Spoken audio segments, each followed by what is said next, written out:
What's up, film photographers? Today we're going to take a look at my first roll from the Anscomark M. This is one of my favorite cameras in my collection. I've only had it for a few months, but after shooting just one roll with it, I was blown away. It was fun to use because it handles like nothing I've ever used before.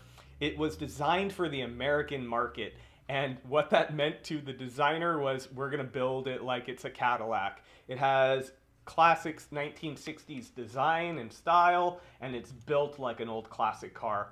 It even has a cool light meter. Check that out. So let's jump right in. Let's take a look at these images, and I think you guys will see why I really like it. One thing I want to say real quick is you do not need to buy a Leica or a Nikon F3 to find a film camera that makes amazing images, and this is an example of one. This camera, because it's an Anscomark and it wasn't that popular in its day, isn't really a well-known camera, and therefore it's not a high-demand camera, although it's pretty rare. If this camera were well-regarded or people knew about it, it would probably go for a pretty penny because it's not that common to find. So take a look at these images. Let me know in the comments what you guys think, and I hope you enjoy the video.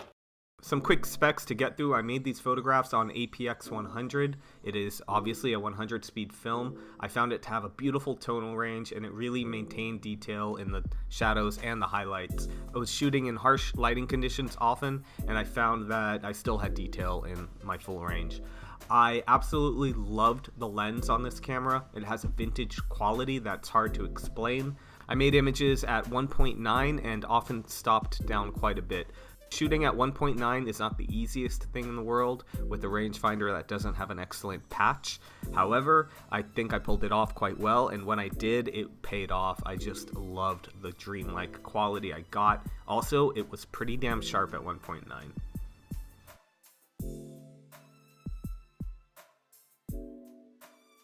I photographed mostly Brixton and my girlfriend, but I also did some street photography just around my own neighborhood, and I ended the roll by shooting at home with studio lights. A lot of people don't really, I think it just doesn't occur to them that you can actually make photographs with these old cameras with studio lights. You just plug the studio light directly in to the sync port and you're good to go. I used like my 5D3 to meter, I believe. There's other ways you could meter as well, but that's what I chose, and it seemed to work out really well. I really enjoyed making this content for you guys. I know it's pretty niche, but I hope you guys enjoy it, and I will keep making this content because I enjoy it.